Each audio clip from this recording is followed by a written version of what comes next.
So I wanted to just talk about my connection with Eden and why it's so important for us to connect with our Starseed heritage. This is gonna be a little bit of a weird story. Go with it. And it's gonna be a surprising ride. Buckle up. Eden first came to me in a dream in deep dark COVID, and like 5 years ago, in at the end of June, and I remember I had a mild case of COVID myself. So one of the nights I went to sleep and I had a dream, and it was the weirdest dream, and it never felt like it was a fever dream. It felt very potent and real. This was the second year. No, yes, the second year into my twin flame union. So it was all very potent, very intense for me because I had realized who this person was and how potent the twin flame connection is. And then I learned that Eden was my twin flame son in a past life, and he wanted to just come through and talk to me face to face. And so during the stream, yeah, I went somewhere. It looked like an airbase, and it looked like an airbase that had tin roofs. At first, when I saw Eden, he was so handsome. Had long, black, brown hair, sparkling emerald eyes, and he just had this soothing Zen manner about him that was just so entrancing. And he wanted me to go for a walk with him. And so he took my hand and we went for a walk.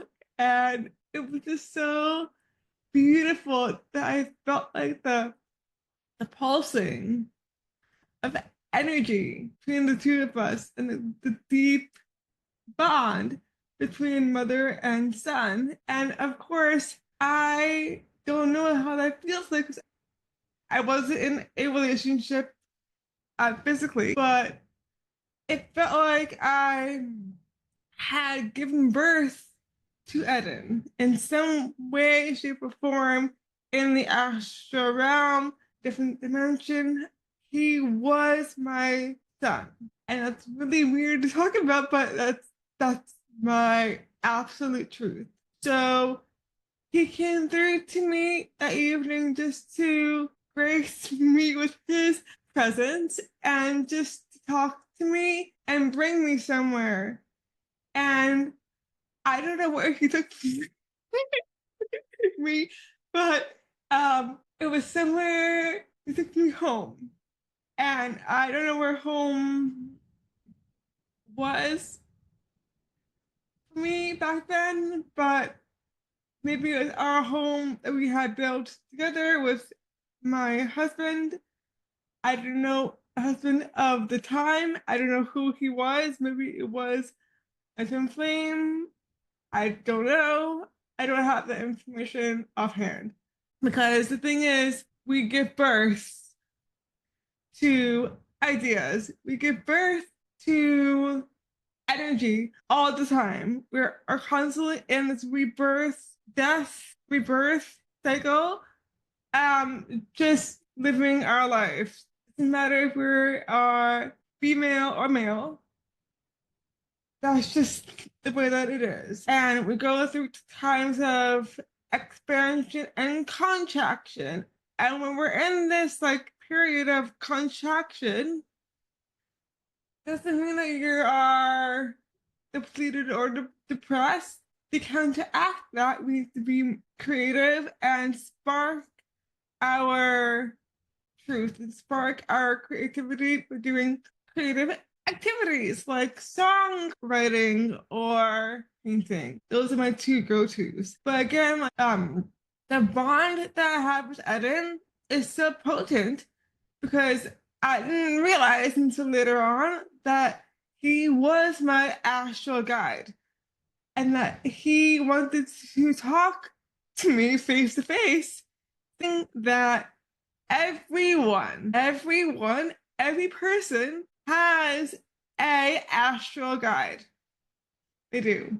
And it may be their son or daughter from a past life experience, or it might look like an ET or feel like an ET. But the thing is, recognize the bond. And since I was faced with my twin flame, and my twin flame made me realize a lot of things about myself, about my truth, and about how to anchor in myself better and to understand that we're more than just these bodies that we are from the stars. And maybe he didn't realize it himself because Lord knows he didn't realize it. I would have these conversations with him and not so, oh yeah, I was blunt. I have these like higher level conversations with my twin flame, and he would just stare at me and so he did not know. And so, with that being said, is that sometimes we should just let the energy behind it live. And if the person in front of you isn't giving you the same energy back, matching your energy, it's hard to let them go. And I had to let this person go because it wasn't a vibrational match anymore. He was stuck, I guess, in his programming, and that's fine. And the thing is, I had to realize that I had to learn from him. I had to learn these lessons. Either it was either a metaphysical lesson or a physical lesson that I needed to just like learn. But again, like everyone's journey is different. Not everyone needs the twin flame because that union is so specific and so harsh to go through. It's like a giant acid trip. So you need to be ready for it. And not everyone can handle that frequency because they bring up every little thing, every little flaw that you have gets to be magnified by 20 million%. It does. And it's so hard for us to be faced with all of Krishna work being triggered by one person. It's a lot. And I realized that. And I realized that I am an activator. So I'm going to do a similar thing that I did to my twin flame to you.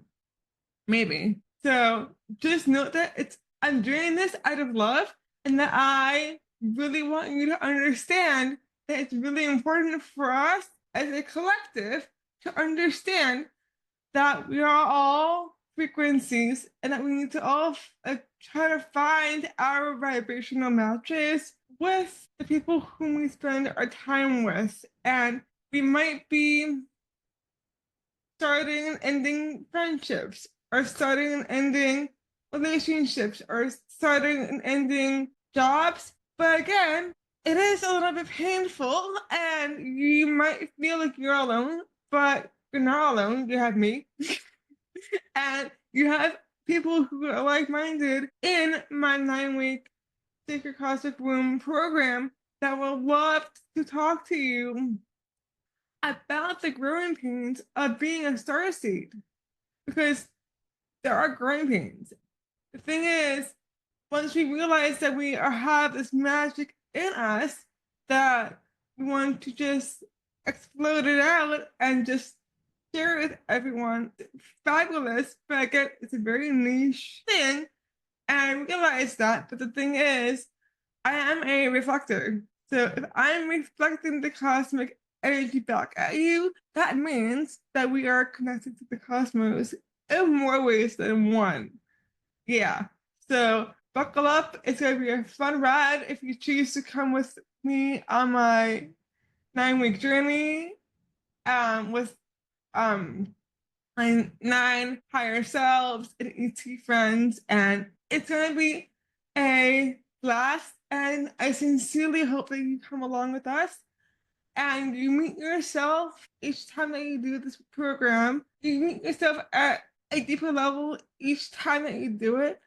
And you do have lifetime access to the program once you complete it once. If you like the feeling and want to go again and again, that's cool. But it is your journey, and I want you to honor yourself and to grow with the journey. And yes, like we all go through fits and starts and cycles, ending and starting, but this program is really a love letter to you and to me too, because I love just exploring the deep depths of myself and talking about it with my friends.